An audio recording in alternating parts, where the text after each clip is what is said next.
છે, તને એક્સિડન્ટ થયેલો છે, આ પૈસા તને જ અપાય, બીજા કોઈને ના અપાય, માટે તું જઈને લઈ લે. એટલે બાળક દોડતો જઈને લઈ લે. ત્યારે અદાલતને ખબર પડે કે આ વ્યક્તિને આટલી ઈજા થયેલી નથી. એટલે સામેનો કેસ, સામેવાળાનો કેસનો નાશ કરે, નબળો કરી નાખે.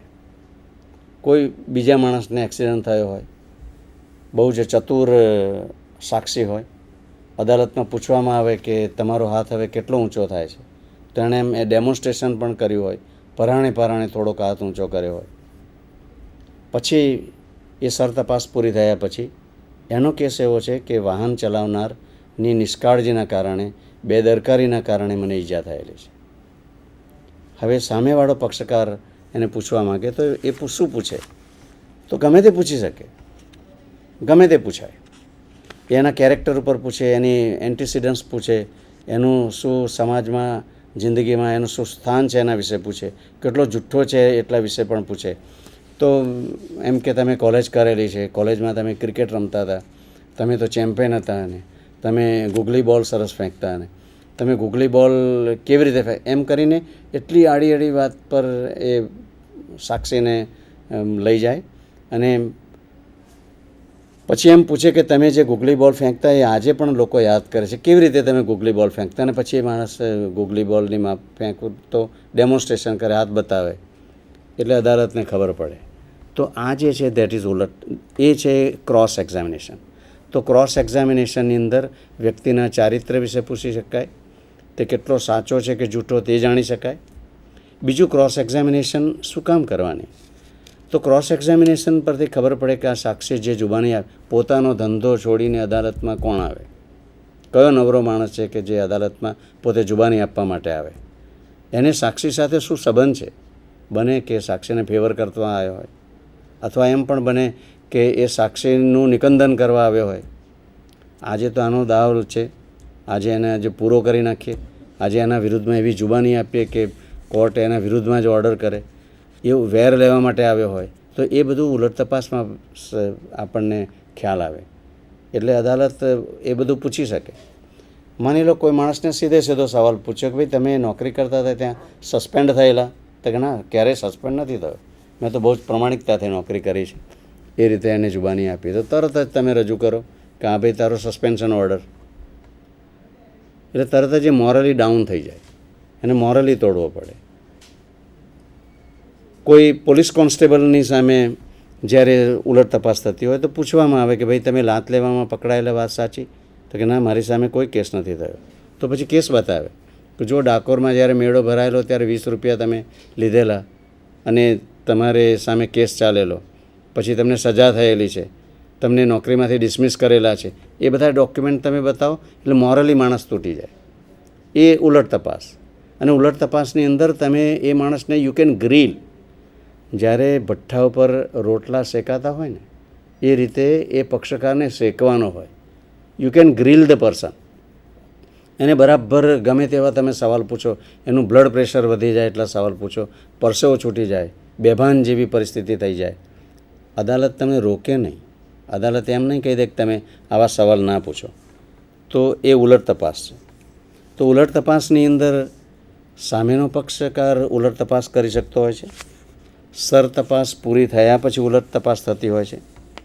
અને પોતાના તરફેણમાં સામેવાળા વ્યક્તિનો જે પક્ષકારનો જે સાક્ષી છે એ સ્વીકૃતિ કરે છે. મારી તરફેણનું સામેવાળા પક્ષકાર સ્વીકૃતિ કરે એ ઉલટ તપાસ. સાક્ષીની પ્રતિષ્ઠા જોવામાં આવે. રવિન્દ્રનાથ ટાગોરે કહ્યું છે કે યુ કેન જજ એ ફ્લાવર બટ યુ કેનોટ જજ એ મેન. એટલે માણસની ઉલટ તપાસ કરવી પડે, એ સાચો કેટલો છે જાણવું પડે. શેક્સપિયરે હેમ્લેટમાં કહ્યું છે કે man may smile and yet be a villain. આપણી સાથે કોઈ માણસ હસતા રહેતો હોય, આપણને એમ લાગતો હોય કે આપણો જ માણસ છે, but he may be a villain. A man may smile and yet be a villain. એટલે માણસની સચ્ચાઈ, the veracity of the man, એ નક્કી કરવા માટે એને તપાસવો પડે અને ઉલટ તપાસ કરવી જ પડે. એક કેસ એવો બનેલો કે જ્યારે એક પક્ષકાર સર તપાસ આપે છે, કેસ મૂક્યો, સર તપાસ થઈ, પછી એ ગુજરી ગયો, ઉલટ તપાસ નથી થઈ, તો એ પુરાવો ગ્રાહ્ય ના ગણાય. That evidence cannot be admitted in evidence. પુરાવાની અંદર ગ્રાહ્ય ના ગણાય. ઉલટ તપાસ થવી જોઈએ, પણ ક્યારેક સામેવાળો પક્ષકાર એમ કહેતો હોય કે ના, અમારે ઉલટ તપાસ નથી કરવી, હું મારા ઉલટ તપાસનો હક જતો કરું છું, નો ક્રોસ એક્ઝામિનેશન, તો પછી એ સર તપાસ ગ્રાહ્ય ગણાય. પણ ઉલટ તપાસ નથી થઈ શકી તો માત્ર સર તપાસ એ પુરાવાની અંદર ગ્રાહ્ય નથી. તો જ્યારે પણ કોઈ સાક્ષી જુબાની આપવા માટે આવ્યો હોય તો એને પક્ષકારો સાથે કેવા સંબંધો છે જાણવાનો. પછી સોર્સ ઓફ ઇન્ફોર્મેશન, એને આ બધી માહિતીની ક્યાંથી ખબર પડી? Source of information. ક્યારેક વકીલો પૂછતા હોય છે કે જુઓ ભાઈ, તમને જાત માહિતી છે, do you have the personal knowledge about this, કે હિયર આ મેં ક્યાંકથી સાંભળ્યું છે, તો હિયર સે એવિડન્સ ઇઝ નો એવિડન્સ. તો એ ઉલટ તપાસનીમાં પૂછી શકાય છે. ક્રોસ એક્ઝામિનેશન માટે સુપ્રીમ કોર્ટનું એક સરસ વાક્ય છે કે it is beyond any doubt, કોઈ શંકા નથી. The greatest legal engine ever invented for the Discovery of truth. આખરે અદાલતને તો સત્ય સાથે નિસ્બત છે, અને સત્ય શોધવા માટેનું જો સારામાં સારું ધ ગ્રેટેસ્ટ લીગલ એન્જિન અત્યાર સુધી જો કોઈ શોધાયું હોય તો એ ક્રોસ એક્ઝામિનેશન છે. ક્રોસ એક્ઝામિનેશનના કોઈ નિયમ નથી.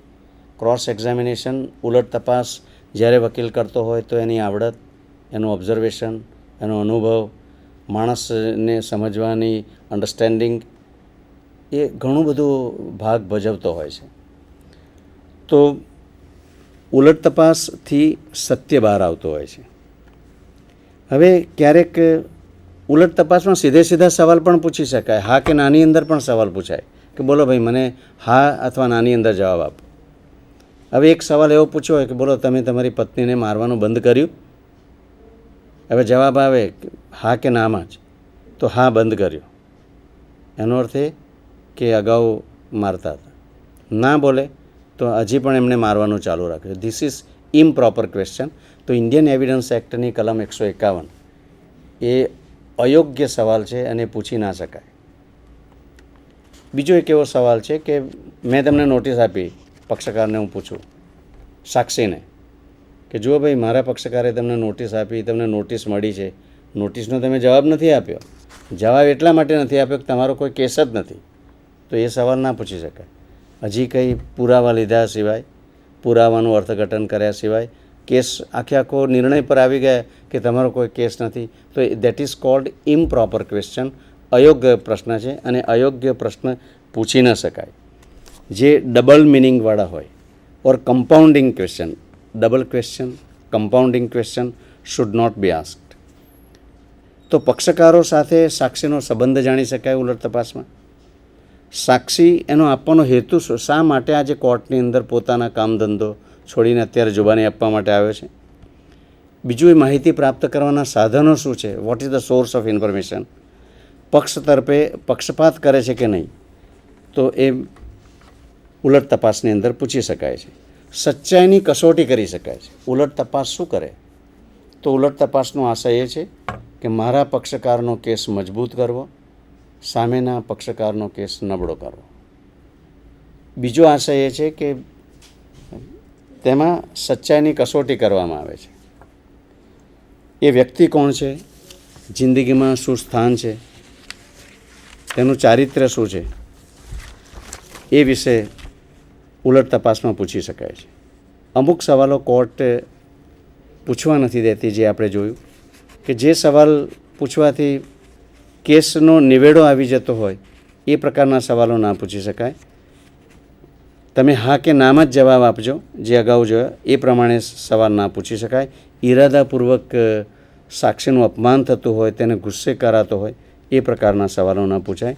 તો સેક્શન 145 ઇન્ડિયન એવિડન્સ એક્ટમાં, સેક્શન 145માં અગાઉ જે નિવેદન કરેલું છે એ સ્વૈચ્છિક નિવેદન કરેલું હોય તો એને એક્ઝામિન કરવા માટે કલમ 145માં એનો અગાઉના નિવેદનનો ઉપયોગ કરવામાં આવે છે. અદાલતમાં કોઈએ જુબાની આપી, પછી એ જુબાની તેનાથી અગાઉ જે નિવેદન કર્યું છે એનાથી વિરુદ્ધમાં હોય તો એને બતાવવામાં આવે કે જુઓ ભાઈ, પોલીસ સમક્ષ તમે આ રીતનું નિવેદન લખાયું છે, તો પોલીસ સમક્ષ તમે આ નિવેદન કરાયું છે, તો એની એ નિવેદનની સચ્ચાઈ પરખવા માટે સેક્શન 145નો ઉપયોગ કરવામાં આવે છે. એમ કહેવાય છે કે પોલીસ સમક્ષ કરેલું નિવેદન આરોપીએ જો નિવેદન કરેલું હોય તો સ્વીકારવામાં નથી આવતું. જે સંસ્થા ન્યાયની પ્રક્રિયામાં આટલો મહત્ત્વનો ભાગ ભજવે છે, પોલીસની સંસ્થા, ક્રિમિનલ પ્રોસિજર કોડની કલમ 162 162 પોલીસ સમક્ષ કરેલું નિવેદન ગ્રાહ્ય ન ગણાય. પોલીસ તમામ તપાસ પૂરી કર્યા પછી કાગળો જ્યારે રજૂ કરે એમાં બધા સાક્ષીઓના નિવેદન હોય તો પછી શું કામ રજૂ કર્યા? તો આરોપીનું જે નિવેદન છે એ સ્વીકારવા યોગ્ય નથી, બીજા સાક્ષીઓના નિવેદન સ્વીકારવા યોગ્ય છે. અને એ જ્યારે સાક્ષી અદાલતમાં નિવેદન આપતો હોય તો ત્યારે એને ક્રોસ કરી શકાય, એને બતાવી શકાય કે અગાઉ તમારું આ નિવેદન છે, જો અગાઉના નિવેદનમાં તો તમે પોલીસમાં આમ કહ્યું છે અને અત્યારે તમે કોર્ટની અંદર કંઈક જુદું જ બોલો છો, તો એ જે આખો પ્રોસિજર છે, mode of proof, manner of proof, સાબિત કરવાની જે પદ્ધતિ છે એ કલમ 145માં આપેલી છે કે previous statement must be voluntary. એમાં એક વસ્તુ ખાસ જોવાની કે અગાઉ જે નિવેદન કરેલું છે એ સ્વૈચ્છિક હોવું જોઈએ. દબાણ નીચે કરેલું હોય, ધમકીથી કરેલું હોય, લાલચ આપીને જો નિવેદન લીધેલું હોય, એમ કે તમે આ નિવેદન કરો, સિક્રેટ રાખીશું, એને સિક્રેટ જાહેર નહીં કરીએ, એ પ્રમાણે જો નિવેદન લીધેલું હોય તો એ ગ્રાહ્ય નથી. તો કલમ 145માં એમ કહે છે કે અત્યારે જે અદાલતમાં પક્ષકારે નિવેદન કર્યું, જે સાક્ષીએ નિવેદન કર્યું, એને અગાઉ કરેલા નિવેદનને કોરોબોરેશન કરવા માટે, કોન્ટ્રાડિક્ટ કરવા માટે એને પૂછવામાં આવે કે જુઓ આ તમે અગાઉ જે નિવેદન કરેલું છે, પોલીસમાં તો આમ લખાયું છે, પછી સાક્ષી ભલે એમ કહેતો હોય કે આવું મેં નથી લખાયું છતાં પોલીસે લખેલું છે. તો પ્રીવિયસ સ્ટેટમેન્ટ જે છે, અગાઉનું નિવેદન, એ કેવું હોવું જોઈએ? એ સ્વૈચ્છિક હોવું જોઈએ. It must be voluntary. Attention of witness must be cold. તો આપણે બતાવવું પડે કે જુઓ ભાઈ અગાઉ તો તમે આ રીતનું નિવેદન કરેલું છે, તો આ નિવેદન સાચું કે આ નિવેદન સાચું? તો the attention of the witness is drawn. જે સાક્ષી છે તેનું ધ્યાન તે તરફ દોરવામાં આવે. Opportunity to clear up ambiguity. પછી તને તક આપવામાં આવે છે કે ભાઈ આમાં તારે જે સંદિગ્ધતા છે, જે ગોટાળો ઊભો થઈ ગયો છે, એ તો ક્લિયર કર. Otherwise section 145 is a self complete section. કે did you say before police that you saw the gas light? તમે જાતે જોયેલું છે. It is your personal experience. You perceived the fact. તમે તમારી ઇન્દ્રિયોથી એને સમજી શક્યા છો, જોયેલું છે, સાંભળેલું છે, ટચ કરેલું છે, ટેન્જિબલ હોય તો એ જુબાની આપી શકે. હવે કાયદેસરના જ સવાલો પૂછાય એવું નથી, ગેરકાયદેસરનો પણ સવાલ પૂછાય. માની લો કે મેં તમને પ્રોમિસરી નોટ આપેલી છે, પ્રોમિસરી નોટ પર યોગ્ય સ્ટેમ્પ નથી લગાવ્યો, એ એડમિસિબલ એવિડન્સ નથી, મારે તમારી ઉલટ તપાસ કરવાની છે, તો ઉલટ તપાસની અંદર હું એ પ્રોમિસરી નોટ રજૂ કરી દઉં તો એ એડમિસિબલ છે, ભલે મને યાદશક્તિ તાજી કરવા માટે એ પૂછાયું છે. તો એ વ્યક્તિ to test the veracity of the witness, કોઈ પણ સાક્ષીની સચ્ચાઈ પરખવા માટે, કોઈ પણ સાક્ષી એ કોણ છે, who is he, what is the relation with the client, એના પક્ષકાર સાથેના શું સંબંધો છે, what is his position in life, સમાજમાં એનું શું સ્થાન છે. અને જ્યારે ઉલટ તપાસ થાય તો યુ શેક હિઝ ક્રેડિટ, એની જે પ્રતિષ્ઠા છે, એનો જે ભરોસો છે, જે અદાલતની અંદર હિંમતથી જૂઠું બોલવા માટે આવ્યો હોય, એની ક્રેડિટને હચમચાવી નાખે, દેટ ઇઝ ઉલટ તપાસ. એના સૌથી પ્રથમ તો એમના કેરેક્ટર ઉપરથી શરૂઆત કરતા હોય છે વકીલો, અને ઉલટ તપાસ માટેના કોઈ સીધા કોઈ કાયદા નથી. પણ દાખલા તરીકે કોઈ સાક્ષીને તમે એક વખત એવું કોર્ટ સમક્ષ બતાવી દો કે હી ઇઝ અ લાયર, તો once A liar is always a liar. એક વખત જુઠ્ઠું બોલ્યો એટલે કાયમ જુઠ્ઠું. જેમ ટ્રાન્સફર ઓફ પ્રોપર્ટીમાં છે કે once A mortgage is always A mortgage. એટલે આ માણસ જુઠ્ઠો છે, આ માણસના નિવેદનમાં કંઈ પણ સ્વીકારવા જેવું નથી, કંઈ સત્યતા નથી. તો એ જે પુરાવો આપેલો છે એ પુરાવો નબળો પડી જાય અને અદાલત એને સ્વીકારે નહીં. દાખલા તરીકે કોઈ લેડીએ બળાત્કારનો ખોટો કેસ કર્યો હોય, એક પુરુષની જિંદગીનો સવાલ હોય, તો તમે એક વકીલ તરીકે તે ફરિયાદીનું કેરેક્ટર, એન્ટિસિડન્ટ્સ એનું ઇમોરલ કેરેક્ટર, અનૈતિક જિંદગી, હર પોઝિશન ઇન લાઈફ, એ બધું ઉલટ તપાસની અંદર પૂછી શકાય. Immoral character of the prosecutrix may be shown, કે ભાઈ તમારા એના ચારિત્ર વિશે કહી શકીએ. Character is material, not only to her credit as a witness but to the issue. એટલે આવા જ્યારે સંજોગો હોય ત્યારે એનું કેરેક્ટર એક વધારે ઇમ્પોર્ટન્ટ છે. અને આ નિયમ હંમેશા ક્રિમિનલ કેસમાં પાછો લાગુ પડે છે એમ પણ નથી કે once A liar is always A liar. એક વખત જુઠ્ઠું બોલ્યો એટલે કાયમ જુઠ્ઠું બોલે એવું એ સનાતન સત્ય એવો નિયમ નથી. પણ અદાલતમાં જ્યારે કોઈ સાક્ષી જુબાની આપતો હોય ત્યારે એ જુબાનીમાં કેટલી સત્યતા છે જોવા માટે અદાલત એને જુએ કે આ માણસ કેવી રીતે જુબાની આપે છે, હિઝ ડિમેનર, એનું કેવું વર્તન છે. તો એ બધાનો અભ્યાસ કરી અદાલત છેવટે સાક્ષીના પુરાવાનું મૂલ્યાંકન કરશે. That's all. Thank you.